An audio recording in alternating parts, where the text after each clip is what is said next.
दोस्तों, कैसे हो आप सब। एक बार फिर से स्वागत है आप सबका आपके अपने चैनल में।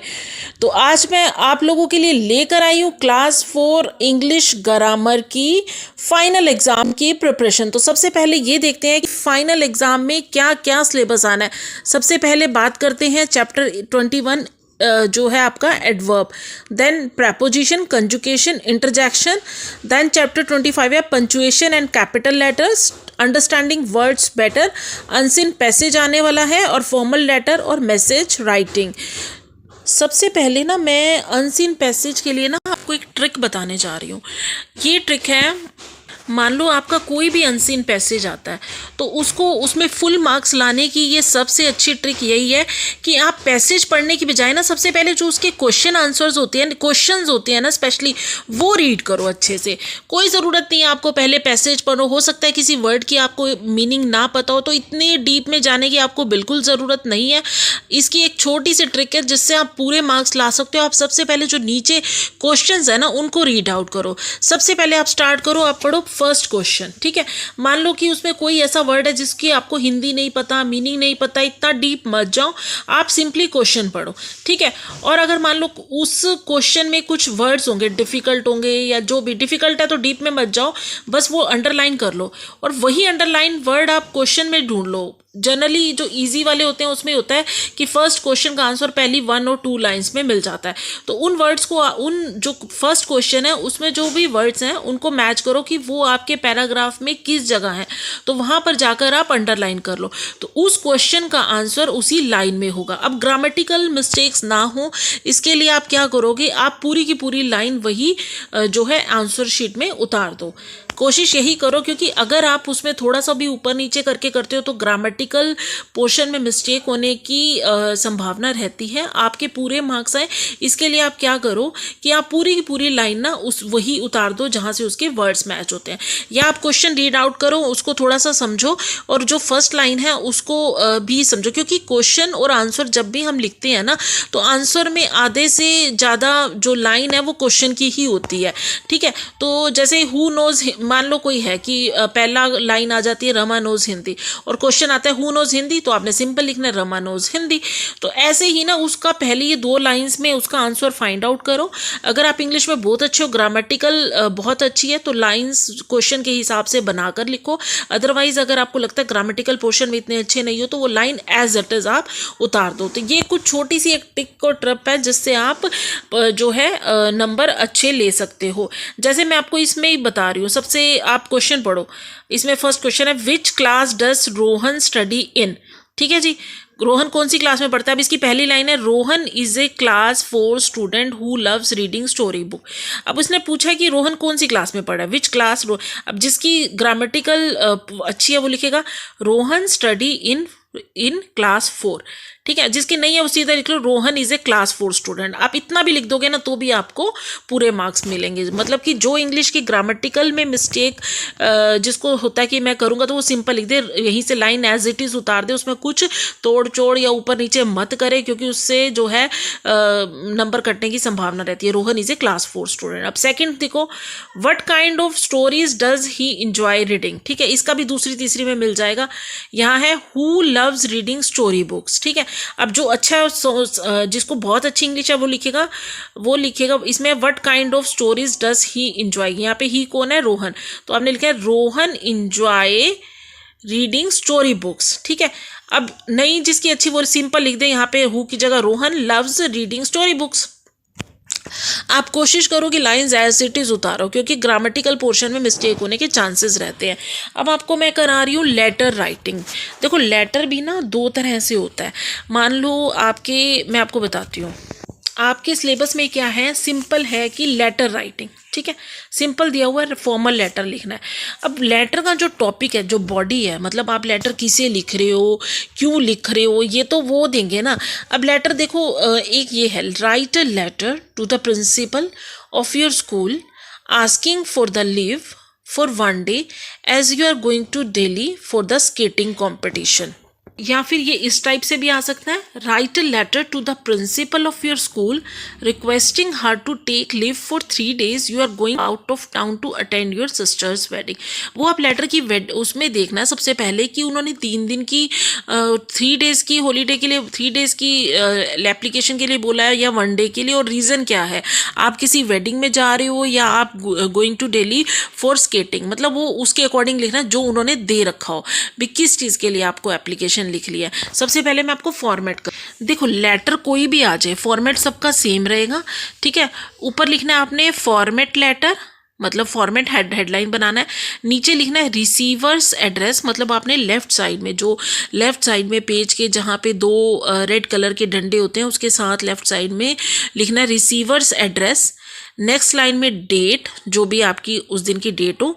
सब्जेक्ट, देखो receiver address, subject, date, subject, then salutation, SALUTATION, salutation. फिर उसके बाद body of letter, body of letter में आप एरो बना के लिखोगे, उसके अंदर आएगा इंट्रोडक्शन, मेन कंटेंट, कंक्लूजन, ये आप याद कर लो। एंड देन क्लोजिंग, फिर क्लोजिंग को लेफ्ट साइड में लिखना है और सेंटर्स का नेम, भेजने वाले का नेम यानी आपका नेम। तो दोबारा करते हैं, फॉर्मेट ऑफ लेटर में क्या लिखना है, लेफ्ट साइड पे receiver's address, next receiver address, date, subject. फिर एक लाइन छोड़ के नीचे लिखना है जैसे हम लिखते हैं ना डियर सर, सैल्यूटेशन। सैल्यूटेशन का होता है कि अभिवादन करना, जैसे आप डियर सर लिखते हो। उसके बाद नेक्स्ट लाइन में body of letter, body of letter में आप एरो बना के, बॉडी ऑफ लेटर आप लेफ्ट साइड लिखोगे, राइट साइड में लिखोगे इसके introduction, main content, conclusion. Then फिर लेफ्ट साइड में क्लोजिंग और सेंडर्स नेम। अब मैं लेटर आपको इसके हिसाब से करा रही हूँ कि as you are going to Delhi, और आप क्लास 4 के स्टूडेंट हो और आपको 1 day की चाहिए, ठीक है। सबसे पहले ऊपर लिखना है द प्रिंसिपल लेफ्ट साइड में, फिर आप अपने स्कूल का नाम, फिर देन नेक्स्ट लेफ्ट साइड में अपने सिटी का नाम, आप जहाँ से भी हैं, दिल्ली से हैं, जहाँ से, पानीपत से हैं। फिर उसके नीचे डेट, फिर लिखना है आपने सब्जेक्ट में आप लिखोगे लीव फॉर 1 day, आप लिखोगे। देन उसके अगली लाइन में रिस्पेक्टेड सिस्टर, तो उसमें लिखना है this is to inform you that I comma आपका name, am a student of class 4th D, as I am going out of town, और या फिर आपको क्वेश्चन में लिखा हुआ है Delhi, as I am going to Delhi for the skating competition. अब यहाँ पे ना ये एज इट इज उतारना है, as I am going to Delhi for the skating competition, I want leave for, अब इन्होंने 1 day दिया, I want leave for 1 day। फिर I.E. उसमें लिखना है जो भी है आपका, मतलब 21 February, जो भी अपकमिंग जिस दिन आपको चाहिए, ठीक है। Therefore I request you to kindly approve my leave and oblige, thanking you, नीचे अपना नाम। तो एक बार दोबारा से करते हैं। यहाँ पे लेटर है, write a letter to the principal of your school asking for the leave for 1 day as you are going to Delhi for the skating competition, ठीक है। सबसे पहले इसमें आपने लिखना है, पहले आपने ना लेटर का जो राइट ए लेटर, ये पूरा ऊपर आपने हेडिंग ज़रूर लिखनी है जो आपको क्वेश्चन पेपर में आएगी। फिर उसके बाद नीचे लेफ्ट साइड में लिखना है द प्रिंसिपल, फिर अपने स्कूल का नाम, एंड देन आपको लिखना है शहर का नाम। फिर नेक्स्ट एक लाइन छोड़ के डेट जो भी है 21 अप्रैल 2026 जो भी है। फिर then subject leave for 1 day, ये आपने जो ऊपर उन्होंने लेटर जिस बारे में लिखना है वहाँ से उतारना है, जितने दिन की उन्होंने 3 days की बोली है तो 3 day, लीव फॉर 1 day। फिर नेक्स्ट लाइन में respected sister, this is to inform that I comma Rama is a student of class 4th D in your school as I am going to Delhi for the skating competition, therefore I want leave for 1 day on 21st April 2026, I request you to kindly approve my leave and oblige, OBLIGE। फिर एक line छोड़ के नीचे thanking you, yours obediently, फिर नीचे अपना नाम। एक बार फिर से मैं फटाफट करा देती हूँ। Format, receiver address, date, subject, salutation, body of the letter, introduction, main content, conclusion, then closing और सेंडर्स नेम। ठीक है, फिर उसके बाद है कि पूरा पहले लेटर जिसमें दिया हुआ वो हो, फिर द प्रिंसिपल, स्कूल का नाम, शहर का नाम, date, subject, leave for 1 day, respected sister, this is you to inform you I Rama, the student of class 4 in your school, as I am going to Delhi for skating। ये आपने वहाँ से लिखना है, ये पूरा उससे उतार देना जो उन्होंने, as I am going to Delhi for the skating competition for 1 day on 1st April 2026, therefore I request you to kindly approve my leave and oblige, thanking you, yours obediently।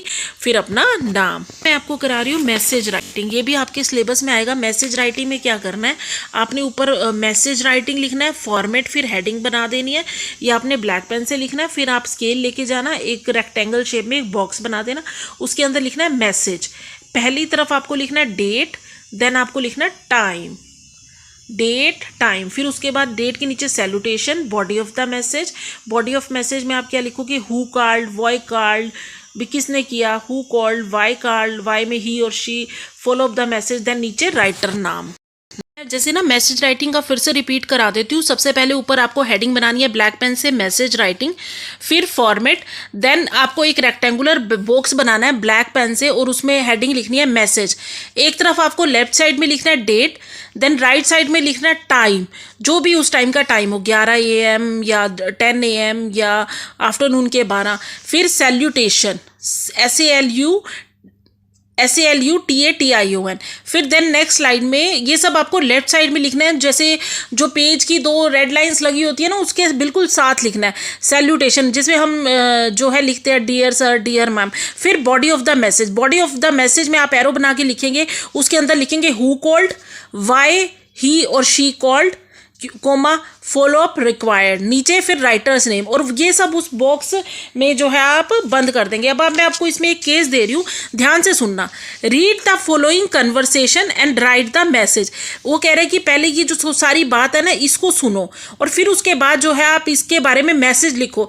ये जनरली उसमें use होता है जैसे company में, कि company में हमें जैसे मेल लिखनी होती है, तो मेल के अंदर हमें मैसेज लिखना होता है ना, तो हमें जैसे मान लो किसी एम्प्लॉय ने दूसरे एम्प्लॉय को, दूसरे जो है डिपार्टमेंट के एम्प्लॉय को कोई बात कही और वो प्रेजेंट नहीं है, तो वो उसको मैसेज लिख देता है, तो वो हमें मतलब एक ये प्रोफेशनल मैसेज बना के लिखना है। ठीक है, इसमें मैं आपको एक जो है कन्वर्सेशन बताती हूँ। जैसे सबसे पहले पढ़ो रेनू, यहाँ रेनू बात कर रही है, hello is Sunita at home. Renu पूछ रही है कि क्या सुनीता घर पे है। फिर नेक्स्ट है Sudha, no she has gone out for some work. अब सुधा उसको जवाब दे रही है कि नहीं, वो बाहर काम पर गई हुई है। इसका मतलब सुधा जो है सुनीता के घर से बात कर रही है। इसका मतलब यही हुआ ना कि जो वो कह रही है कि नहीं वो बाहर काम पे गई हुई है, इसका मतलब जो है सुधा सुनीता के घर से बात कर रही है। अगला है, फिर रेनू बोलती है please inform her that the meeting with delegates stands cancelled. वो रेनू बोल रही है कि अगर सुनीता घर पे नहीं है तो उसको इन्फॉर्म कर देना कि जो डेलीगेट्स के साथ जो मीटिंग थी ना वो कैंसिल हो गई है। She has to report to office at sharp 9 AM। मतलब उसको कहीं मीटिंग पे जाना था, वो मीटिंग कैंसिल हो गई, अब उसको सीधा ऑफिस आना है सुबह के 9 बजे। ठीक है, फिर सुधा बदले में जो उसके घर से बात कर रही थी वो जवाब दे रही है, don't worry I will give your message to her. आप चिंता मत करो, मैं आपका मैसेज उसे दे दूंगी। तो आप जो इसमें कन्वर्सेशन है ना उसको ध्यान से पढ़ो और उसकी हिंदी समझो। तो इसमें हम क्या बना के लिखेंगे, मैसेज, बढ़िया सा मैसेज बना के लिखेंगे। अब इसमें भेजने वाले कौन है, मैसेज किसने राइट करना है, सुधा ने, क्योंकि सुधा कह रही है ना कि मैं आपका मैसेज उनको दे दूंगी। ठीक है, तो इसमें भेजने वाली कौन है, सुधा। देखो मैसेज का मैं आपको पहले ऊपर लिखना है मैसेज राइटिंग, फिर आपको रेक्टेंगुलर बॉक्स बनाना है, फिर रेक्टेंगुलर बॉक्स के अंदर लिखना है मैसेज, फिर सबसे पहले लेफ्ट साइड में आपको लिखना है डेट, जो भी आपकी डेट हो, 1 अप्रैल 2026। फिर राइट साइड में आपको टाइम जरूर लिखना है, भाई आप इस टाइम लिख रहे हो, क्योंकि कंपनीज में क्या होता है टाइम की बड़ी इंपॉर्टेंट होती है। 12 बजे 9 बजे की उसको रिपोर्ट करनी है, तो टाइम से आप मैसेज भेजोगे तभी वो पढ़ेगी और सुबह 9 बजे आ जाएगी। ठीक है, आपने लिखना है मैसेज, लेफ्ट साइड में डेट, देन राइट साइड उसी लाइन में राइट साइड में जो है आपको वो लिखना है। अब यहाँ पे भेजने वाली कौन है, मैसेज जो लिखेगी वो सुधा लिखेगी, क्योंकि सुधा कह रही है don't worry I will give your message to her. यहाँ भेजने वाली कौन है, सुधा। और रिसीव कौन करेगी? सुनीता, सुनीता करेगी ना। तो हम सबसे पहले लिखेंगे डियर MS डॉट, क्योंकि यहाँ पे सुनीता क्या है? एक लेडी है, तो हम लिखेंगे dear MS dot Sunita, there was a message from Renu, there was a message from Renu. ठीक है, अब उसने बॉडी क्या थी मैसेज की, कि हम बॉडी को एज इट इज उतारेंगे, the meeting with delegate stand cancel, cancel. अब इसमें सुधा लिखेगी ना, तो वो लिखेगी यू हैज़, या यू के साथ हैव लगेगा, you have to report to office at sharp AM। ठीक है, इतने लिख के अब ये हमने बॉडी लिख दी, पूरी बॉडी लिख दी ना, तो यू हैव टू, उसके बाद नीचे अपना नाम लिख देना सिंपल। आपका नाम क्या है? जो लिखने वाली है वो सुधा है, तो नीचे नाम लिखेंगे सुधा, MS डॉट सुधा। तो ये हमारा मैसेज है। ठीक है, अब हम मान लो एक और एग्जांपल में सुनाती हूँ, कोई है दूसरा है, डियर मिस्टर दुआ। जैसे मान लो इसकी एक कंडीशन आपको पढ़ के दिखाती हूँ। कोई मिस्टर कुमार है, वो कह रहे हैं कि hello can I talk to mister Dua, he has गोन। तो फिर वो दूसरा बंदा कह रहा है जिसका नाम है मिस्टर शर्मा, शर्मा कह रहा है कि he has gone for business trip. ठीक है, मिस्टर कुमार ने पूछा शर्मा से, शर्मा कह रहा है कि मिस्टर जो है दुआ बाहर गया हुआ है। ठीक है, फिर मिस्टर कुमार कहता है कि आई एम कुमार, वो बता देता है उसको सारी बात कि जो तुमने गुड्स किए थे वो टूटे, जो भेजे थे मिले थे, अगर वो ठीक हो जाए तो वो मैं पेमेंट कर दूंगा टाइम से। तो फिर मिस्टर शर्मा कहता है कि यस मैं इन्फॉर्म कर दूंगा जब वो वापस आएंगे। ठीक है, अब यहाँ पे इन्फॉर्म किसने करना है? भेजने वाला कौन है? शर्मा। और भेजना किसको है? उसने वो दुआ के बारे में पूछ रहा था, दुआ। तो हम लिखेंगे dear mister Dua, there was a call from mister Kumar और the kits supplied by you have been delivered, a few flower cases were found broken, mister Kumar है requested for the replacement, he will make the payment in 2 days time. और भेजने वाला कौन है? Mister Sharma. तुमने message में ना सबसे पहले ये जानने की कोशिश करनी है कि मैसेज लिखना किसने है और किसको लिखना है। ठीक है, किसने लिखना है? क्योंकि एक मान लो एक बंदे कुमार है, उसने कॉल करी, उसने कहा कि जैसे मैं आपको इसका ही एग्जांपल देती हूँ। इसमें क्या था कि रेनू ने जो है फ़ोन करा, सुनीता घर पे है, तो फिर फ़ोन सुधा ने उठाया, वो उसने कहा कि वो घर पे नहीं है। फिर रेनू ने अपनी बात रखी कि मेरी ये बात है, सुधा ने कहा कि मैं वो मैसेज कर दूंगी। अब मैसेज करने वाली कौन है? सुधा। और किसको करना है उसने मैसेज? सुनीता को, सुनीता को करना है। तो वो लिखेगी dear MS dot Sunita, there was a call from miss Renu. ठीक है, उसके बाद बॉडी आप एज इट इज़ उतार देना, खुद से लाइनें बना के लिखोगे तो गलती होने की संभावना होती है। The meeting with delegate stands cancel, you have to report to office at sharp 9 AM। ठीक है, और नीचे आप सिंपल सा बना देना और रेक्टेंगुलर बॉक्स में बढ़िया सा बना के लिखना ब्लैक पेन में। और जब आप ऊपर जो मैसेज के ऊपर आप अपना वो लिखोगे ना, उसके बाद हो सके तो एक लाइन बेशक छोड़ देना, डेट और टाइम लिखोगे डियर मिस्टर दुआ, उसमें एक लाइन छोड़ देना। थोड़ा सा ना मैसेज को मतलब ये एक ट्रिक है कि जब भी आप मैसेज लिखो ना, आप एक तो इंग्लिश के लेटर्स थोड़े बड़े बड़े लिखो, है ना, और साफ सुथरे अक्षर लिखो। कोशिश करो कि जो वर्ड आप मैसेज से उतार के लिख रहे हो उसकी स्पेलिंग बिल्कुल ठीक हो। कहीं कोई ऐसे, जैसे कि ग्रामर का पेपर है तो कहीं कोई ग्रामेटिकल मिस्टेक नहीं होनी चाहिए। यही कोशिश करो कि ग्रामेटिकल मिस्टेक कहीं कोई भी ना करो। ठीक है, क्योंकि आपको चाहिए पूरे नंबर, और ग्रामर में मोस्टली पूरे नंबर आ जाते हैं। तो ग्रामर की ग्रामेटिकल मिस्टेक जो है करने की कोशिश ना करो। जो एज इट इज़ वहाँ से वर्ड है वो उतार दो। ठीक है जी, तो ये चीज़ है। ठीक है, फिर और नीचे जो भेजने वाला है, पहले भेजने वाला किसको भेजना और किसने भेजना वो नाम उतार लो, मिस्टर शर्मा। ठीक है, तो अपना सब्जेक्ट लिखो और जो है, और सब्जेक्ट जो आपका मोस्टली वहीं से उतर जाएगा। तो ये बहुत बढ़िया सा मैसेज, और थोड़ा सा ना वर्ड्स बड़े बड़े लिखो और थोड़ा सा खुला लिखो ताकि वो अच्छा लगे कि बच्चे ने अच्छा पैराग्राफ बना के लिखा। और बीच में जब आप डेट और ये टाइम लिखते हो ना, इसके बाद बेशक एक लाइन छोड़ दो, थोड़ा बड़ा लगेगा।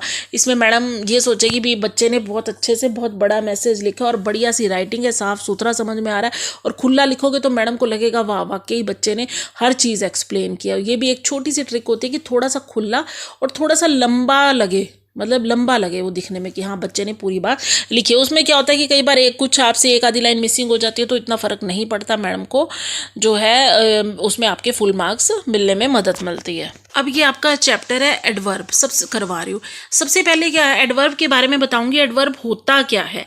एडवर्ब होता है विशेषण, किसी चीज़ को मतलब उसकी विशेषता बनाना। एक तो है कि काम हो रहा है, मतलब हमने बता दिया कि वो ये काम कर रहा है, और एक होता है कि जैसे मान लो शी स्पीक्स, वो बोल रही है, शी स्पीक्स कॉन्फिडेंटली, तो हम कॉन्फिडेंटली साथ लगा दिया, यानी हमने उसकी लड़की की विशेषता बता दी कि बड़े कॉन्फिडेंस से बोल रही है, तो वहाँ कॉन्फिडेंटली क्या हो गया, एडवर्ब हो गया, समझ गए। तो ये अब जैसे मैं तुम्हें एग्जांपल देती हूँ, शी सेइंग स्वीटली, हम सिंपल ऐसे भी लिख सकते थे कि शी सेइंग, पर हमने लिखा शी सेइंग स्वीटली, मतलब स्वीटली भी एक एडवर्ब है, that add meaning to the saying, मतलब वो गाना गा रही है, बट हमने साथ मिला दिया स्वीटली, बड़े ही स्वीट वॉइस में गा रही है, हमने उसको बहुत अच्छा, एक अच्छी चीज़ उसके बारे में बता दी, उसको उसके गाने को एक हमने मीनिंग दे दिया कि वो बहुत अच्छा गा रही है। अगला है शी इज़ इंटेलिजेंट पर्सन, हम इतना भी कह सकते थे नहीं, पर हमने कहा नहीं, she is very intelligent person, बहुत, हमने उसकी विशेषता बता दी, तो यहाँ very is an adverb. She sings very sweetly, she sings very sweetly. अब यह है the old man walked, old man चल रहा था, हमने स्लोली लगा दिया साथ में, तो हमने क्या बोला, अब ये वाक है सिंपल, हम इतना भी सेंटेंस चल रहा था कि द ओल्ड मैन वाक, चाहे वो धीरे चल रहा है चाहे तेज चल रहा है, हमने एक बात खत्म कर दी, but the old man walked slowly, तो धीरे चल रहा है, हमने उसकी विशेषता बता दी। शी डांस्ड ग्रेसफुली, अब डांस्ड, शी डांस तक भी ठीक था, हमारा सेंटेंस था, बट मतलब कि आपने ये देखना है कि किसी काम जो हो रहा है वो उसकी विशेषता बताता है, मतलब कि वर्ब को एक अच्छा मीनिंग दे देता है, that's why it's called adverb. ठीक है जी। ही रेन क्विकली, तो यहाँ पे क्या है, quickly, simply, angrily, merrily, happily, ये सब एडवर्ब्स होती हैं। एडी सेइंग स्वीटली, तो स्वीटली एडवर्ब हुई। जैसे आपको अंडरलाइन करनी आ सकती हैं कुछ एडवर्ब्स, तो वो आपने देखनी है, जैसे शी सेइंग स्वीटली। अब मैं आपको कुछ करा रही हूँ, द गर्ल सेइंग मेलोडियसली, अब गर्ल सेइंग, गर्ल गाती है बट मेलोडियसली लगा लिया, तो हमने इस तरह से गा दिया। ज्योति रेन फास्ट, यहाँ पे फास्ट है, ये आपको मतलब कि सर्कल करनी है एडवर्ब्स, ठीक है। द चाइल्ड क्राइड, एक तो सिंपल चाइल्ड क्राई कर रहा है, अब द चाइल्ड क्राइड बिटरली, बड़ी बिटरली क्राई का, तो बिटरली यहाँ से, बिटरली यहाँ पे एडवर्ब है। मिहिका डांसेस ग्रेसफुली, अब एक तो हम मिहिका डांसेस, सिंपल भी मिहिका डांस कर रही है, हम यहाँ लिख सकते थे Mihika dances excitedly, Mihika dances very well, तो हमने उसका लिख दिया ग्रेसफुली डांस कर रही है Mihika. You should drive carefully, Shalini listens to the teacher attentively, listen, Shalini teachers की बात सुनती है, बट हमने साथ लगा दिया, बात तो हर कोई सुन रहा है, कई उसको ध्यान, कई बच्चे, हर बच्चा सुन रहा है, कई बच्चे बड़े ध्यान से सुनते हैं, कई थोड़े ध्यान से सुनते हैं, बट हमने शालिनी के बारे में बताया कि वो अटेंटिवली टीचर की बात सुनती है, तो अटेंटिवली यहाँ क्या हुआ, एडवर्ब हुआ। The student spoke politely, student क्या है, पोलाइटली बात करते हैं। शी स्माइल्ड शाइली, वो दे लिव्ड हैप्पीली, ठीक है जी। यहाँ पे हैप्पीली क्या होगी, हमारी एडवर्ब होगी, ठीक है। अच्छा, एडवर्ब क्या होती है, हमें टाइम भी बताती है। Adverb tells us when and at what time an action takes place. अब टाइम वाली भी होती हैं, जैसे वी विल गो टुमारो, तो यहाँ हमें बता रहा है कि हम कल जाएंगे, तो टुमारो हमारी क्या हुई, एडवर्ब हुई, तो टुमारो क्या हुई, हमारी एडवर्ब हुई। दे गेट अप अर्ली, वो सुबह जल्दी उठते हैं, तो अर्ली हमारी एडवर्ब हुई। अर्ली मतलब दे गेट अप, हम इतना भी लिख सकते थे, उठते तो हर कोई है, सो के भाई हर कोई उठेगा तो सही ना, बट कोई देर से उठता है तो कोई जल्दी उठता है, तो हमने यहाँ अर्ली लगा दिया कि वो जल्दी उठते हैं। My birthday will be celebrated tomorrow, हमारा बर्थडे टुमारो, कल सेलिब्रेट होगा। येस्टरडे वॉज हॉलीडे, कल हॉलीडे थी। They lived in London then, तो देन तब, ठीक है जी। ही केम टुडे, वो आज आया। I will call him now, मैं उसे अभी कॉल करूँगा।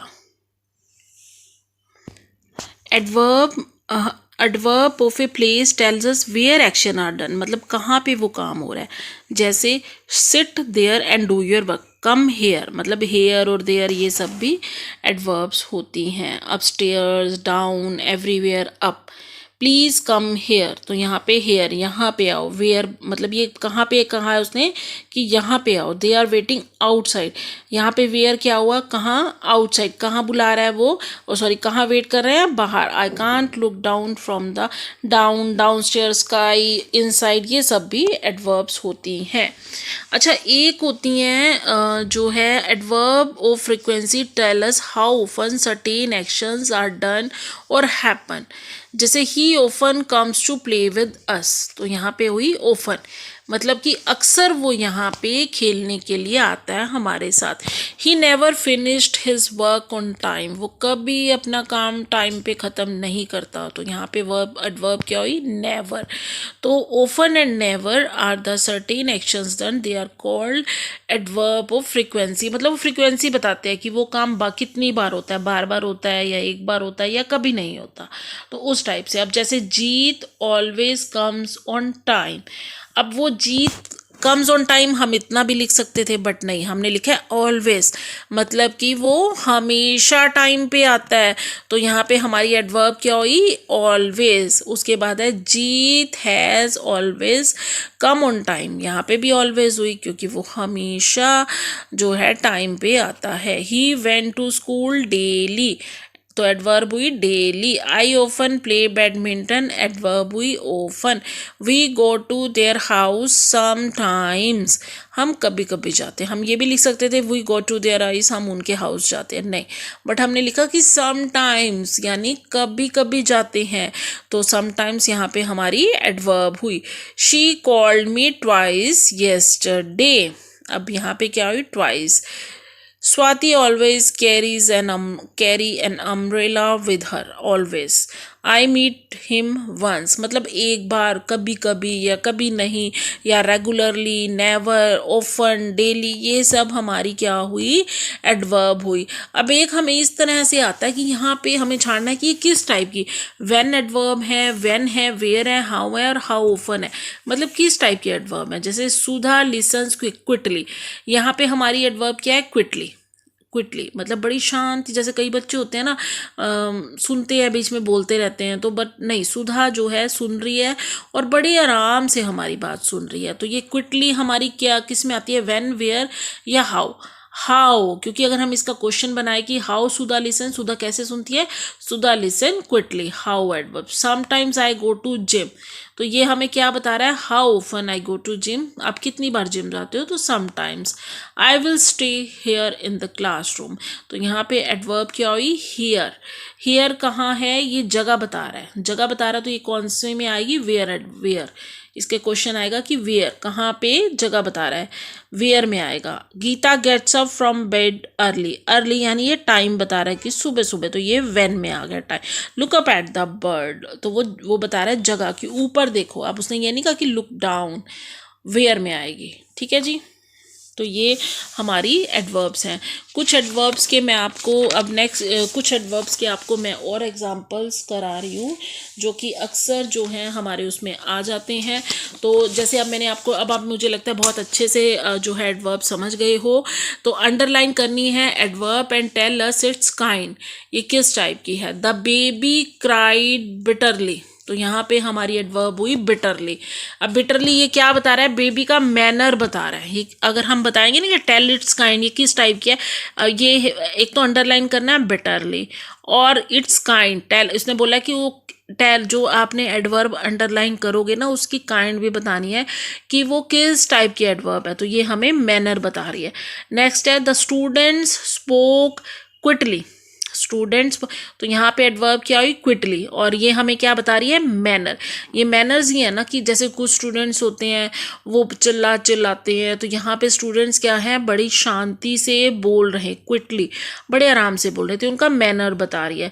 माई father will go to Shimla tomorrow, तो यहाँ पे एडवर्ब हुई टुमोरो, ये टाइम बता रहा है कि कल जाएंगे मेरे फादर, तो टुमोरो, तो यहाँ पे ये किस काइंड की हुई, ये टाइम बता रहा है, TIME। अब है जी येस्टरडे वॉज हॉलीडे, ठीक है जी। अब ये यहाँ पे एडवर्ब हुई येस्टरडे, और ये क्या बता रहा है, आगे लिखना है, काइंड में लिखना है इसका टाइम, ही ऑलवेज स्पीक ट्रूथ। अब इसमें क्या हुई, ऑलवेज, मतलब कि वो, अब एक होता है ना कि कोई एक बार झूठ सच बोलता है, कोई 2 बार बोलता है, बट वो ऑलवेज बोलता है। तो ऑलवेज क्या हुई हमारी, फ्रीक्वेंसी। ठीक है जी। Mihika danced gracefully manner, Mihika जो है बड़े ही ग्रेसफुली, तो ग्रेसफुली एडवर्ब है और मैनर यहाँ पे वो मैनर बता रहा है मिहिका का। Sudha came to the party afternoon, यहाँ पे एडवर्ब है आफ्टरनून, तो आफ्टरनून को अंडरलाइन कर रहा है और ये टाइम बता रही है। ठीक है जी। ही ऑलवेज स्पीक ट्रूथ, ये करा दिया था, ऑलवेज है और ये फ्रिक्वेंसी बता रही है। Suhani comes to the party afternoon, तो यहाँ पे आफ्टरनून है और वो टाइम बता रही है। Look up in the sky, look up in the sky, तो वो प्लेस बता रही है। स्काई हो गया ना, ये प्लेस बता रहा है कि कहाँ पे देखना है, स्काई में देखना है। Look up. Jyoti calls me regularly, तो यहाँ पे एडवर्ब हुई, अंडरलाइन करेंगे रेगुलरली और ये हमें इसकी काइंड होगी, ये फ्रीक्वेंसी बता रहा है। He never Mrs his dance class, never, जहाँ ये नेवर, रेगुलरली और ऑलवेज आए तो ये हमें फ्रीक्वेंसी बताते हैं। कम हेयर, हेयर होगी और ये हमें प्लेस बता रहा है। यहाँ आओ, they get up early, early होगी और ये हमें टाइम बता रहा है। They are waiting outside, outside होगी, ये हमें प्लेस बता रहे हैं, वो कहाँ वेट कर रहे हैं, वो बाहर वेट कर रहे हैं, तो ये हमें जगह, प्लेस बता रही है कि वो बाहर कर रहे हैं। यू शुड ड्राइव केयरफुली, तो ये केयरफुली एडवर्ब होगी, ये मैनर बता रहे हैं। We go to their house sometime, ये फ्रिक्वेंसी बता रहे हैं। अब मैं आपको कराने जा रही हूँ हमारा नेक्स्ट चैप्टर जो है प्रेपोजिशन।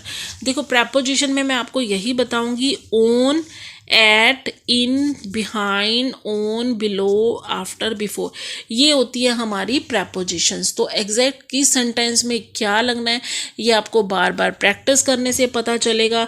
ठीक है।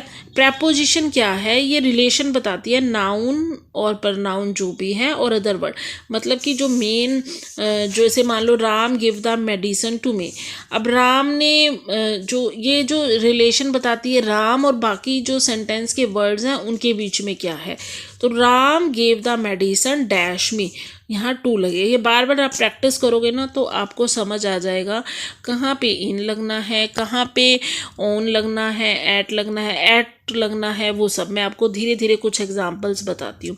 Ram gave the medicine to me, there are 2 apples in the basket, यहाँ इन लगना है, जहाँ अंदर, मतलब एप्पल जो है इन।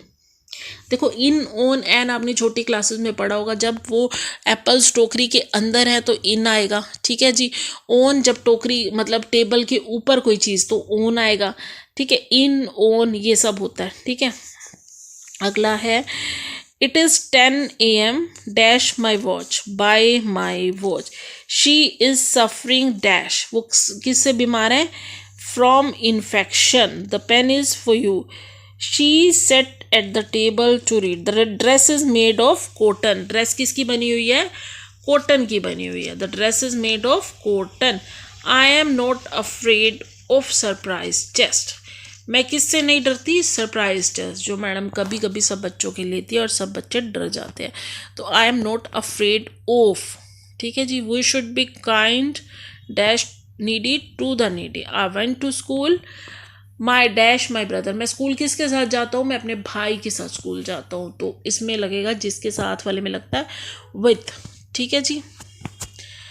अब है अगर हमें ये दिया जाता है कि इसमें हमें अंडरलाइन करना है जो भी हमारी प्रेपोजिशन होगी। Laveena looked at the story book, अब मैंने आपको पहले ही बताया at, near, on, to, with, ये हमारे प्रेपोजिशंस है। तो यहाँ पे हमारे अंडरलाइन करना होता है ना प्रेपोजिशन को, वो तो सबसे इजी होता है क्योंकि प्रेपोजिशंस तो हमें पता है कौन कौन सी होती है, at, of, for, near, by, to. ठीक है। अब जैसे इसमें है underline the preposition of the following sentences, Lovleen looked at the story book, इसमें जाहिर सी बात है प्रेपोजिशन है हमारी एट, तो हम एट को अंडरलाइन करेंगे। Rohan lives near Mahatma Gandhi road, तो ये इसमें क्या हुई, नियर, तो हम नियर को अंडरलाइन करेंगे। The wallet is lying on the table, तो वैलेट क्या है, ऑन मतलब टेबल के ऊपर पड़ा है, तो इसमें हमारी हुई ऑन, तो हम ऑन को अंडरलाइन करेंगे। We will have breakfast at 8 o'clock, तो एट, जहाँ भी समय की बात हो ना, जैसे टाइम बताते हैं 8 o'clock क्लॉक, 9 o'clock, तो उसमें साथ में लगता है एट, ठीक है जी। The puppy was sleeping under the table, इसका मतलब कि पप्पी जो है टेबल के नीचे था, अंडर द टेबल, तो इसमें हमारी प्रेपोजिशन क्या होगी, अंडर, ठीक है जी। Radha gave the ice cream to me, अब टू कहाँ लगता है ये मैं आपको अभी डिटेल में बताती हूँ कि जो चीज़ हमारे पास जो है टू मी आ रही होती है, राधा ने क्या किया, आइसक्रीम मुझे दी, तो वहाँ जहाँ प्रेपोजिशन क्या हुई, टू। अगला है he banged the door behind me, him, behind हुई यहाँ preposition. The men ran after him, जो आदमी है वो उसके पीछे भागे। After my friends stay near my house, the rat near हो गया, the rat peeped into the hole, तो इनटू हो गया यहाँ प्रेपोजिशन। अब मैं आपको ना कंसेप्ट बता रही हूँ कि कहाँ टू लगता है, ये थोड़ी सी कंफ्यूजन हो जाती है बच्चों को। तो देखो जहाँ दिशा की बात हो, दिशा मतलब जो चीज़ आ रही है, किसी की ओर जा रही है, तो वहाँ हम डायरेक्शन की बात हो, मतलब दिशा मतलब डायरेक्शन की बात हो, वहाँ हम लगाते हैं टू। और चीज़ कहीं से आ रही हो तो हम वहाँ लगाते हैं फ्रॉम। जैसे मैं आपको एग्जांपल दे रही हूँ, the bus is travel from Mumbai to Goa. अब देखो बस कहाँ से जा रही है, मुंबई से, और कहाँ जा रही है, गोवा, तो कहाँ से जा रही है, फ्रॉम मुंबई, और कहाँ जा रही है, गोवा। तो बस आ कहाँ से रही थी, कोई चीज़ जहाँ से आ रही हो तो वहाँ फ्रॉम लगता है, और जहाँ जा रही हो, ठीक है, जहाँ जा रही हो वहाँ लगता है to. The bus is travel from Mumbai to Goa. ऐसे आई एम फ्रॉम दिल्ली, मैं कहाँ से हूँ, मैं दिल्ली से हूँ, तो मैं दिल्ली से, आई एम फ्रॉम दिल्ली। अब जैसे the watch is from my side, जो चीज़ हमारी मतलब कि जैसे मैं कहाँ से हूँ, ये वॉच मेरी तरफ से, जो हर चीज़ हमारी तरफ से हो, किसी कहीं से आ रही हो, है ना, भी मेरी साइड से है ये वॉच, ठीक है। अब ओवर कहाँ लगता है, जैसे चिड़िया मेरे सिर के ऊपर है, द जो है bird is over my head, ऊपर से है जो, या फिर किसी चीज़ ने कवर अप किया हो, जैसे white bird fly over the lake या ओवर माई हेड, ठीक है जी, ये लगते हैं ओवर टू, ये यहाँ पे लगते हैं। अब मैं आपको कराती हूँ ऑन, एट और इन वाली प्रोपोजिशन, ठीक है जी। तो अब देखो जहाँ टाइम हो, जैसे the train arrived on time, ठीक है। अब ये ऑन, एट और इन की कंफ्यूजन दूर करती हूँ। The train arrived on time, समय पर थी, ऑन मतलब पर होता है, तो ट्रेन समय पर थी। अब जहाँ एग्जैक्ट टाइम दिया हो ना वहाँ लगता है at. The bus arrived at 7:30 AM, यहाँ एग्जैक्ट टाइम की बात हो रही है कि 7:30 बजे बस पहुंची। I did my homework in the afternoon, अब यहाँ क्या है, कोई एग्जैक्ट टाइम नहीं है, एक बता दिया अभी आफ्टरनून, अब आफ्टरनून में 1 भी बज सकती है, 2 भी, 3 भी, तो यहाँ पे क्या लगेगा, इन द है, इन द। अब जो प्रेपोजिशन है ना on, at, in are often use to denote time, ठीक है जी। अब आगे हैं कुछ ऐसे सेंटेंसेस की बात करती हूँ जहाँ आपको पता चलेगा कि मंथ के साथ क्या लगता है या समय के साथ। जैसे ओन है, the letter came on Monday, letter सोमवार को आएगा। This test is on 8th December। अच्छा, अब है she came back in the morning, ये पढ़ने में भी ठीक नहीं लगता अगर हम यहाँ on, she came back on the morning, in the morning. The examination is in December, he return the book at night. आगे दे केम टू, जहाँ 8 PM वहाँ एट लगता है, टाइम की बात हो रही हो ना वहाँ एट लगता है। और जैसे they are arriving on Monday, the train arrived at 3 PM, ये याद रखियो जहाँ से एग्जैक्ट टाइम हो वहाँ हमेशा एट लगता है, ये चीज़ आप याद रखना, ठीक है जी। He meet us at night, the wedding is in April, he has meeting at 8 AM, फिर जहाँ टाइम की बात हो रही हो तो एट लगेगा। The wedding is on 20th April, where you were on Friday, ठीक है जी।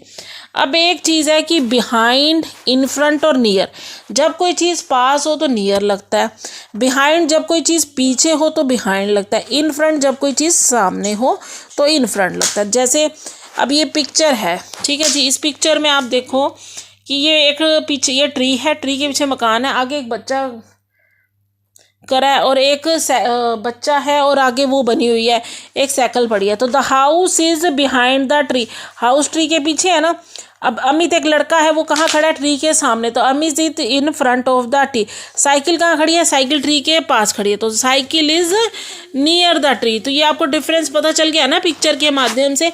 बिहाइंड पीछे, इन फ्रंट सामने, नियर पास। ठीक है जी, ये डिफरेंस पता चल गया। अच्छा, मैं आपको ना अमंग और बिटवीन में बताती हूँ।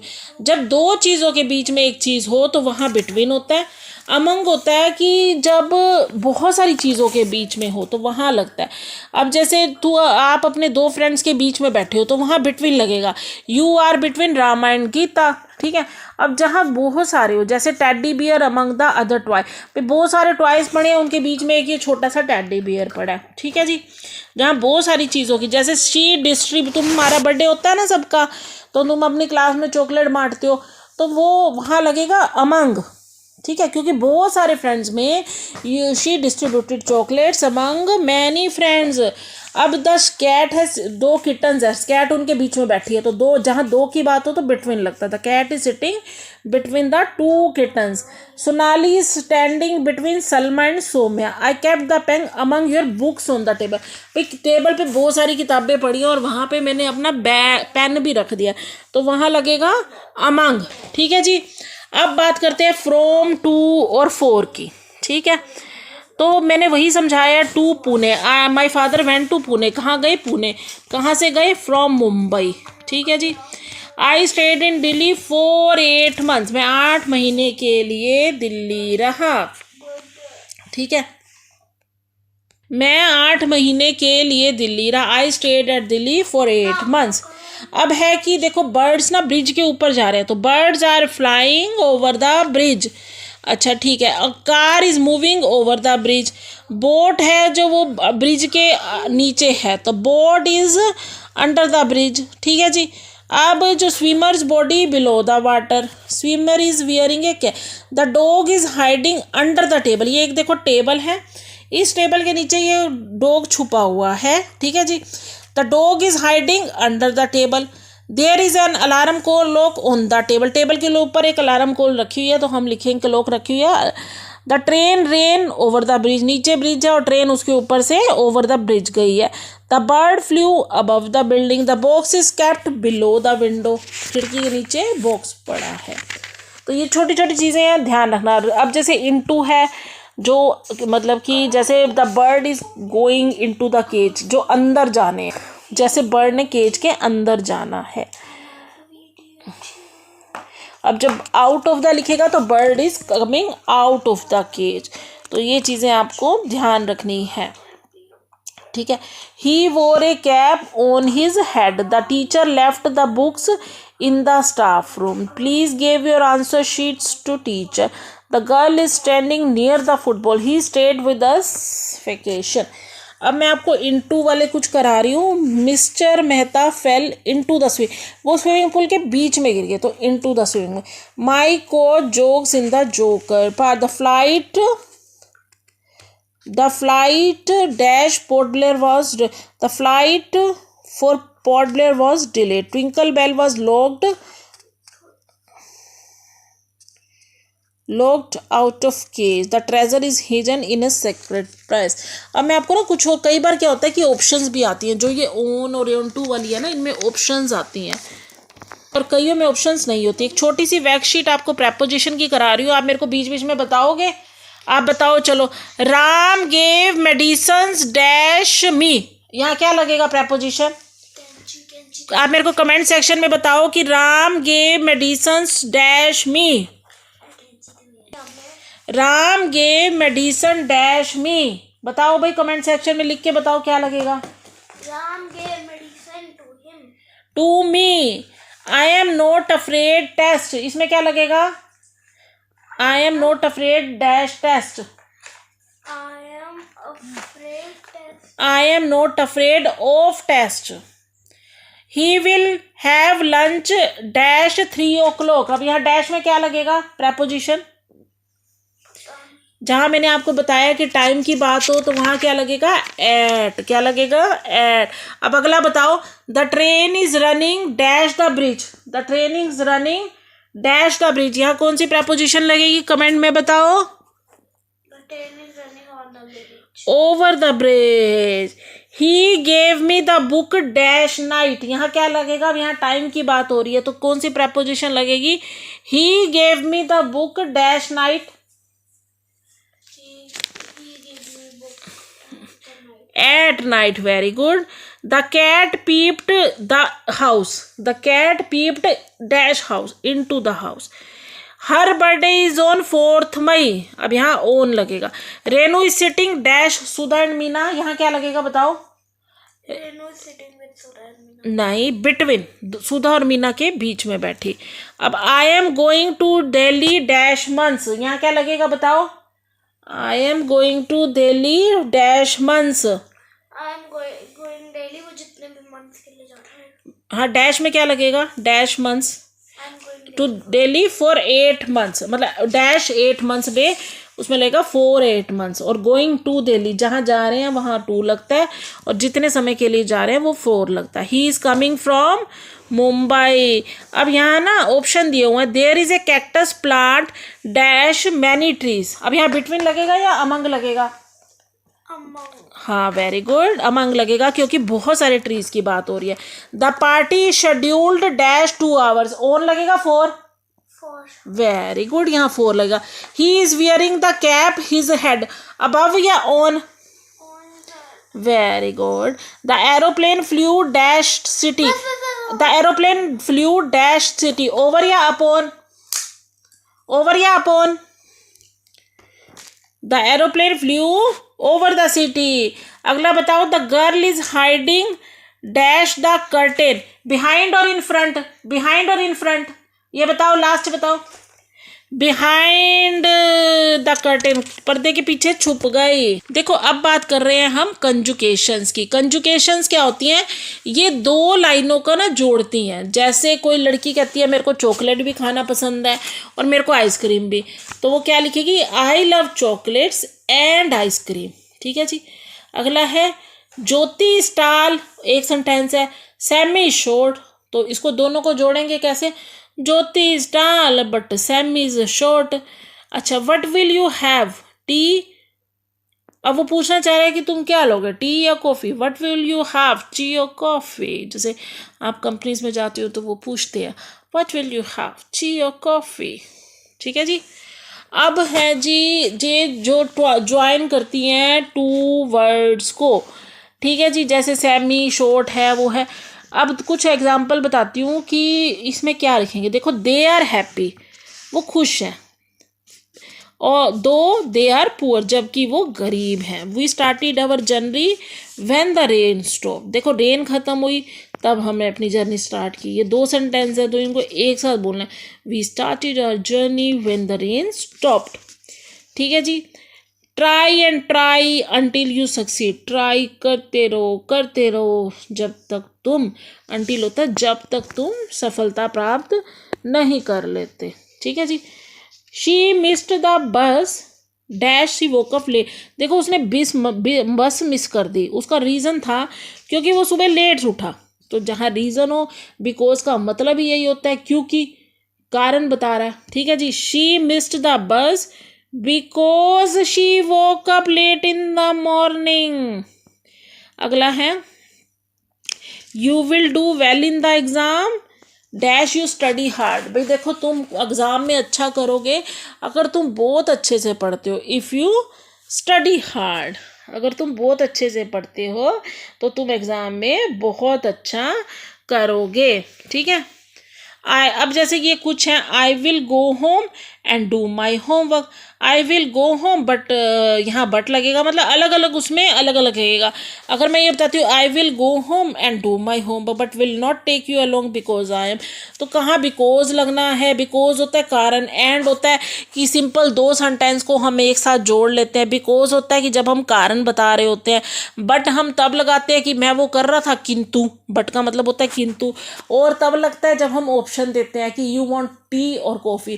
भाई दोनों चीज़ें तो एक बंदा नहीं पिएगा ना, वो या टी के लिए हाँ बोलेगा या कॉफ़ी के लिए। ऐसा तो नहीं है ना कि आप एक बंदा घर में आया उसको टी भी दे दोगे कॉफ़ी भी दे दोगे। ठीक है जी। इफ़ लगता है कि जैसे तुम जीत जाओगे। इफ़ यू वर्क हार्ड, अगर तुम, भाई कंडीशन है अगर पढ़ोगे तो जीतोगे।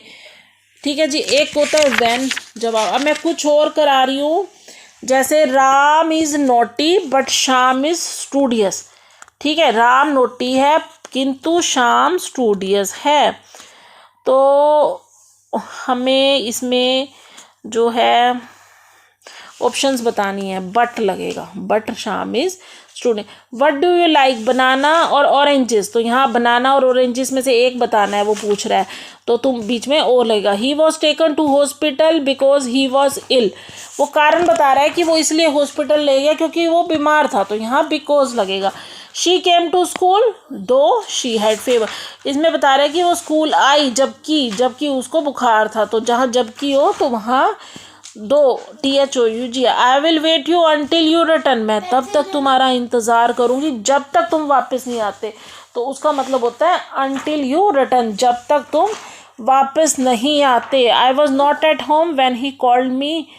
रमन एंड सपना आर गुड फ्रेंड्स। तो रमन एंड सपना, रमन और सपना बहुत अच्छे दोस्त हैं। We went to the market and we bought vegetables. We went to the station. We boarded the Rajdhani Express. She came home. अब इसमें ना ये बता रहा है, दो सेंटेंस दिए हैं, उन दोनों में एंड कहाँ जोड़ना है। We went to the market and we, अगला वी हटा के और डॉट हटा के एंड लगा देंगे। एंड बॉट टू, ये तो इजी है, bought vegetables. We went to station and boarded the Rajdhani express. She went to market she bought 2 apples. अब हमें को इसको एक सेंटेंस में जोड़ना है, तो हम कैसे जोड़ेंगे।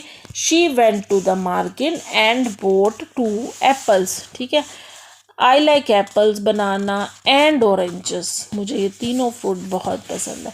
वी प्लेड, अब ये दो सेंटेंस है। We played well we lost the match. अब इसमें बताओ बीच में कौन सी कंजुगेशन लग के ये दोनों सेंटेंस जुड़ जाएंगे। देखो, हम अच्छा खेले परंतु हम हार गए।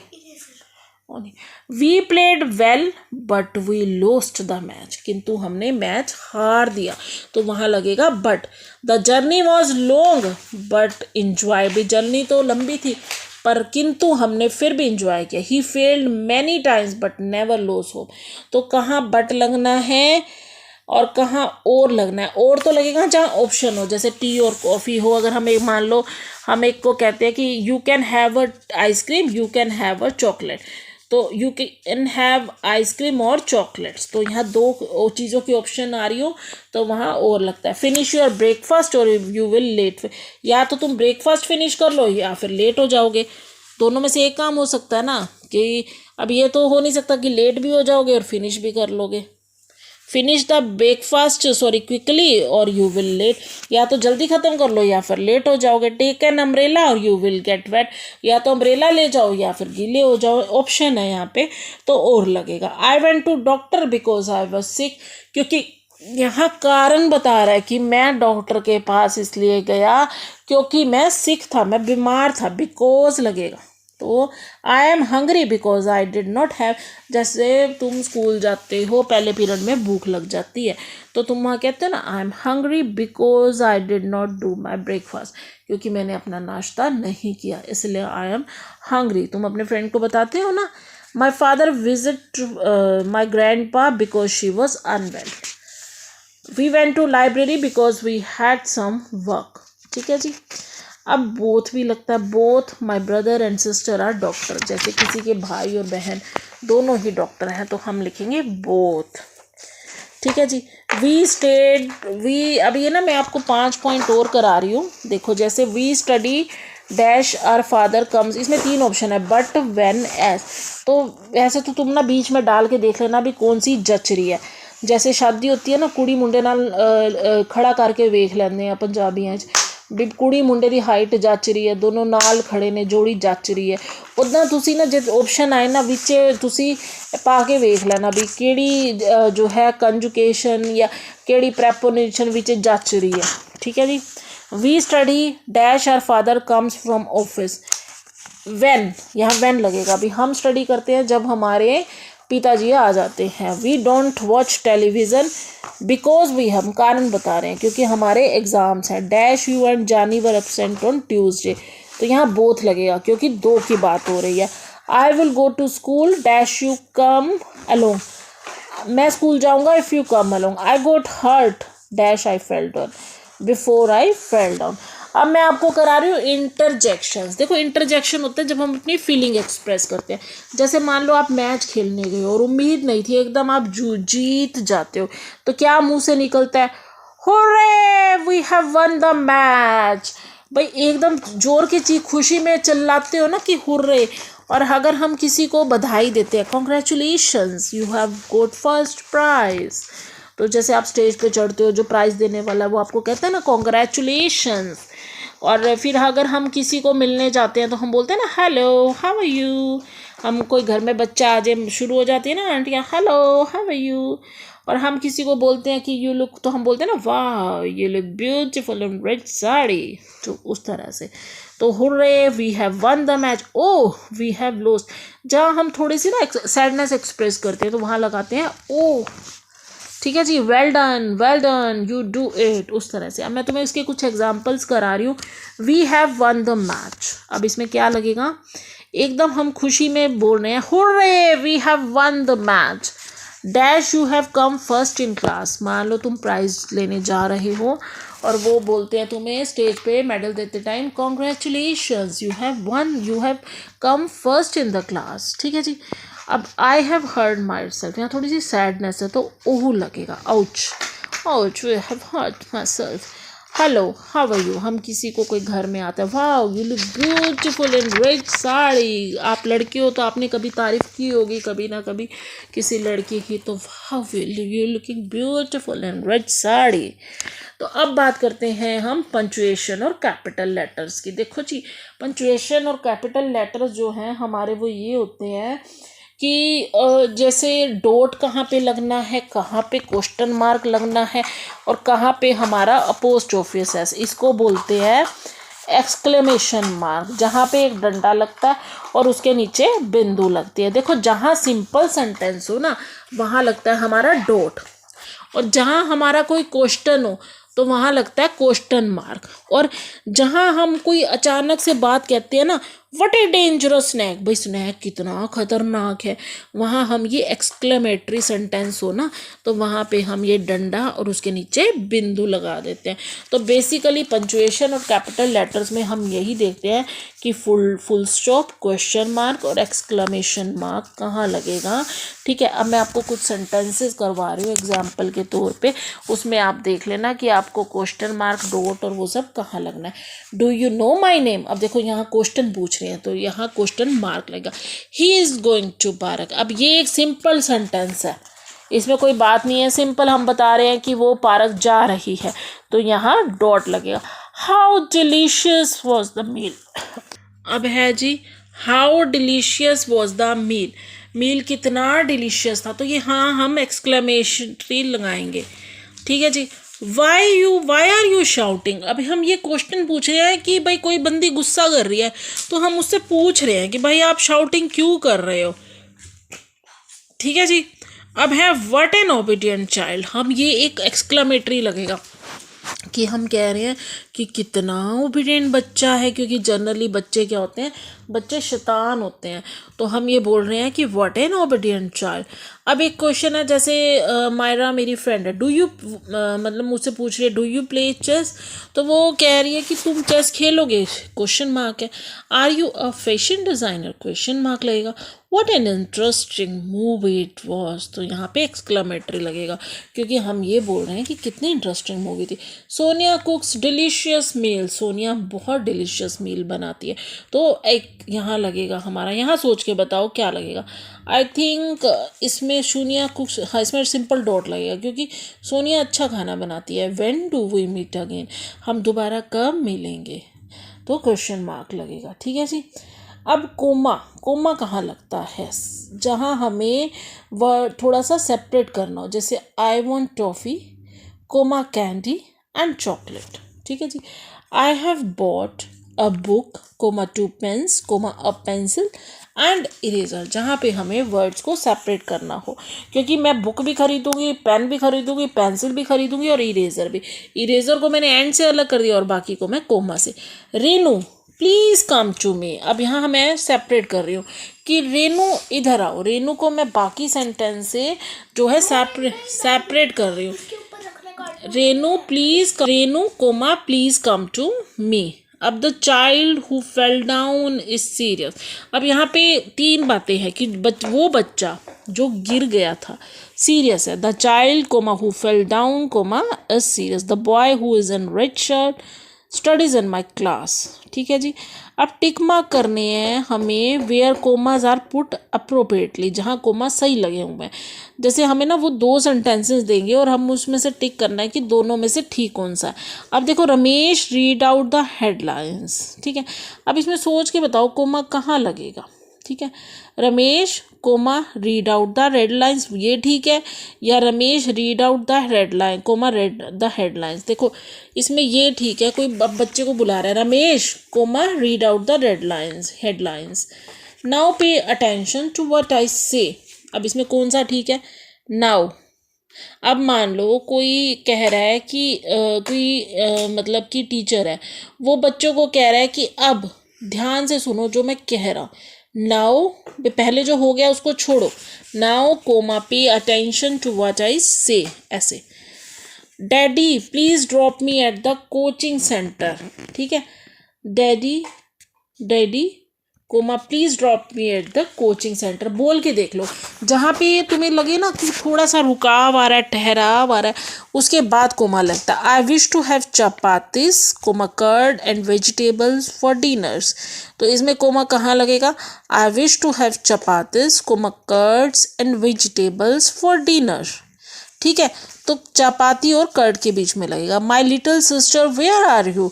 अब my little sister comma my little sister comma where are you. इसमें कोमा कहाँ लगेगा, मुझे कमेंट करके बताओ। The lady who is wearing pink sari the chairperson of the school. The lady के बाद कोमा लगेगा, who is wearing a pink sari उसके बाद कोमा, क्योंकि यहाँ लेडी की बात हो रही है, पिंक साड़ी पहनी हुई है और हम ये भी बता रहे हैं कि वो चेयरपर्सन है। Please bring a glass of orange. तो यहाँ कोमा का लगेगा प्लीज़ के बाद, please comma bring a glass of orange juice. ठीक है जी। अब मैं आपको बस समझा रही हूँ कि कैपिटल लेटर्स कहाँ यूज़ होते हैं। The sun rises in the east, the sun rises in the east. ठीक है, तो यहाँ पे कहाँ लगेगा, द है। ठीक है, टी बड़ा लगेगा क्योंकि लाइन का हमेशा पहला जो लेटर है वो बड़ा लगता है। जहाँ नेम हो किसी इंसान का वहाँ भी बड़ा, ज्योति खन्ना, तो यह ज्योति का जे बड़ा और खन्ना का के बड़ा लगेगा। और जहाँ डेज और मंथ की बात हो रही हो, जैसे सैटरडे, दिसंबर, वहाँ भी डेज की बात हो रही है या मंथ की, वहाँ भी इनका पहला अक्षर बड़ा होता है। बुक्स का नाम हो, न्यूज़पेपर का, मैगज़ीन का, तो वहाँ भी जैसे रामायणा, न्यूज़ वीक, और फिज़िक्स केमिस्ट्री जो सब्जेक्ट्स के नाम हो वहाँ भी लेटर पहला बड़ा लगता है। लैंग्वेजेस की बात हो वहाँ भी, कंट्री की बात हो वहाँ भी। अच्छा, अब ना मैं आपको एक चीज़ करा रही हूँ कि वो हमें सेंटेंस देंगे, punctuate the following sentences and also use capital letter where require. वो कह रहे हैं कि सेंटेंस के बाद पंचुएट करो कि डॉट लगेगा, एक्सक्लेमेटरी साइन लगेगा या क्वेश्चन मार्क लगेगा, और कहाँ पे जो है कैपिटल वर्ड यूज़ होना है, जो मैंने ऊपर कुछ कराया। जैसे how wonderful is the weather. देखो अब इसमें how wonderful is the weather, वो एक कह रहा है कि ये वेदर कितना अच्छा है, तो यहाँ एक्सक्लेमेटरी लगेगा। और हाउ का एच बड़ा लगेगा क्योंकि ये सेंटेंस शुरू हो रहा है, सेंटेंस का पहला अक्षर हमेशा बड़ा होता है। Next, what would you like to have for breakfast. अब ये क्वेश्चन कर रहा है कि मान लो कोई वेटर आ रहा है कि आप ब्रेकफास्ट के लिए क्या लोगे। एक तो सेंटेंस के पीछे क्वेश्चन मार्क लगेगा, एक व्हाट जो पहला अक्षर है डब्ल्यू वो बड़ा लगेगा। Sam please come to my house tomorrow. अब सैम का एस बड़ा लगेगा क्योंकि ये नाम है, नाम का पहला अक्षर बड़ा लगता है, तो सैम के बाद कोमा लगेगा। Please come to my house tomorrow, तो यहाँ डॉट लगेगा। Are you allergic allergic to eggs, क्या तुम्हें एग से एलर्जी है? एक तो ये क्वेश्चन हो गया, तो यहाँ एंड में क्वेश्चन मार्क लगेगा। और are you allergic to eggs, तो आर का ए बड़ा लगेगा। Garnish the cake with cream chocolate chips and sugar, देखो यहाँ गार्निश का जी बड़ा लगेगा। Garnish the cake with cream chocolate, cream comma chocolate comma chips and sugar, और यहाँ पीछे डॉट लगेगा। वो बोल रहा है कि इस केक को सजा दो cream chocolate chips and sugar से। Tell me the truth son, tell me the truth son, तो टेल का टी बड़ा लगेगा। वो सिंपल कह रही है कि मुझे सच्चाई बताओ। Tell me the truth son, tell का टी बड़ा और पीछे dot. Sorry Dhruv is not interested in acting, तो इसमें डॉट लगेगा। अब ना अंडरस्टैंडिंग द वर्ड्स बेटर, कई बार ना बोलने में दो वर्ड्स एक जैसे होते हैं, जैसे एक्सेप्ट और एक्सेप्ट। एक एक्सेप्ट होता है ACCEPT, ठीक है, और एक एक्सेप्ट होता है, उसको हम बोलते हैं कि हम एक्सेप्ट करते हैं, मतलब जैसे हम अपनी गलती मानते हैं या फिर हम आपका इनविटेशन एक्सेप्ट करते हैं, वो वाला एक्सेप्ट तो तब लगता है। दूसरा होता है एक्सेप्ट, मतलब कि हम उसको छोड़ के बाकी सभी को ले जा रहे हैं, जैसे हम पार्टी में तुम्हें छोड़ के बाकी सबको ले जा रहे हैं, तो वहाँ एक्सेप्ट लगता है, EXCEPT। अब दोनों के एग्जाम्पल बताती हूँ। I am happy to accept your invitation, पहले में ये लगेगा। Everyone went to the party except Sonali, तो यहाँ EXCEPT वाला लगेगा। अब ब्रेक भी दो होते हैं, एक तो होता है ब्रेक जो गाड़ी वाली है, और एक होता है ब्रेक जो ब्रेकअप वाला होता है या कोई चीज़ तोड़ना। पहले गाड़ी वाला बोलती हूँ, जहाँ गाड़ी की बात हो तो वहाँ ब्रेक्स लगेंगे। Apply the brakes of your car, there is puppy on the road, ठीक है जी। और जहाँ तोड़ने की बात हो, be careful, don't break the jar, या किसी का दिल तोड़ने की बात हो या जार तोड़ने की। हील और हील, एक तो हील होती है जो हम अपने जूती में पाते हैं, और एक हील होता है जब हम योगा से अपने को, मेंटल को, मतलब दिमाग को, शरीर को हील करते हैं, या कोई घाव भर जाता है तो वो वाला HEAL होता है। Don't worry the wound will heal soon, घाव जल्दी भर जाएगा। और एक हील होता है she has hurt her heel. एक होता है पीस और पीस, एक पीस होता है शांति और एक पीस होता है टुकड़ा। शांति वाला पीस होता है PEACE, we want peace not war. Hindi, जब दो देशों की लड़ाई होती है तो कई बार बोलते हैं ना कि हमें शांति चाहिए, हमें युद्ध नहीं चाहिए, तो वहाँ पे पीस शांति वाला रहेगा। और एक होता है give me a piece of cake, एक मुझे केक का टुकड़ा दो, तो वहाँ केक का टुकड़ा PIECE वाला लगेगा। अब दो हैं होल एंड होल। होल होता है सारा और एक होल होता है छेद, जैसे you should know the whole truth, तुम्हें सारा सच जानना चाहिए। और एक होता है कि जो है छेद, the rat went inside the hole. I love all subjects math, अब यहाँ पे लगेगा एक्सेप्ट, भाई मैथ को छोड़ के मुझे सारे शब्द। आपका फेवरेट सब्जेक्ट कौन सा है मुझे कमेंट करके बताओ। A dash of broken cup was lying there, तो यहाँ लगेगा पीस, शांति वाला नहीं, टुकड़े वाला, PIECE। यहाँ लगेगा टुकड़े वाला, PIECE, टुकड़े वाला पीस लगेगा, ठीक है जी। Her dash is hurt badly, अब यहाँ पे हील लगेगा या हील लगेगा HEEL। There is a dash in my cupboard, अब यहाँ होल लगेगा या होल, यहाँ लगेगा छेद वाला, कि मेरे कपबोर्ड में एक छेद है, तो यहाँ पे hole HOLE। There is something wrong with the dash of the car, brake, car की बात हो रही है तो ब्रेक लगेगा, जो कार की ब्रेक होती है BRAKE। We dash your invitation accept, ACCEPT। When the kids at home there is hardly any peace, यहाँ शांति वाला, भाई जब घर में बच्चे होते हैं तो शांति का तो कोई मतलब है नहीं, बच्चे हल्ला गुल्ला करते हैं, तो यहाँ पीस शांति, भाई ये घर में होते हैं तो शांति का कोई मतलब ही नहीं है। Apply the medicine that will the dash the wound heal, जो घाव को भर दे, HEAL। The dash area is owned by them, the hole, WHOLE। Hold the glass vase properly, it might fail and break, टूट जाएगा, ठीक है जी। मैं आपको ये सब चीज़ें समझाना चाहती हूँ कि मैंने आपको ग्रामर तो करा दी है, ग्रामर में फुल मार्क्स लाना बहुत ज़रूरी है। और मेरे चैनल को सब्सक्राइब कर लीजिए, ऐसी ऐसी प्यारी प्यारी वीडियोस मैं आपके लिए लेकर आती रहूँगी। और मैं पूरी आशा करती हूँ कि आपके ग्रामर में फुल मार्क्स आएंगे। किस किस के ग्रामर में फुल मार्क्स आते हैं मुझे प्लीज़ कमेंट करके बताओ। और अगर आप चाहो तो 50 नंबर का पेपर है 50 मार्क्स का, तो आप 50 पूरे ला सकते हो। ग्रामर बहुत ईजी हो जाती है। जैसे कुड़ी मुंडा नू नाल खड़ के उन्होंने व्याह जब शादी होती है ना, देखते भी जाच रहे हैं, वैसे ही आप कई बार अगर नहीं समझ में आता आप बीच में सेंटेंस के प्रेपोजिशनों का जो लगा के देख लो, अगर जचती है तो लिखाओ, पर छोड़ के कुछ नहीं आना। मैं फिर कह रही हूँ ऑप्शन वाले में तो बिल्कुल नहीं छोड़ के आना। कई बार क्या होता है कि ऑप्शन वाले में मैं आपको ये ट्रिक बताती हूँ कि एक नहीं जच रहा तो लगा के देख लिया करो, भी ये जच रहा तो उसको लगा, पर छोड़ना नहीं है कुछ भी, खाली कुछ नहीं छोड़ के आना। किसी भी एग्जाम में खाली मत छोड़ के आया करो, कुछ ना कुछ लिखा आया करो। कई बार तुक्का जच जाता है तो मार्क्स मिल जाते हैं, आधे मार्क्स मिल जाते हैं। मान लो 3 नंबर का 5 नंबर का है तो 3 मिल गए, 2 मिल गए। और आधा क्वेश्चन ही लिखाओगे तो उसमें भी मिल जाते हैं। तो क्वेश्चन आंसर की ये ट्रिक होती है। और ग्रामर में अगर ऑप्शन है तो कोई ना कोई ऑप्शन उसमें होगा, 2 में से एक तो नहीं समझ में आ रहा तो कोई भी लिखाओ, बट ये होता है कई बार सही भी हो जाता तो लिख लिया करो।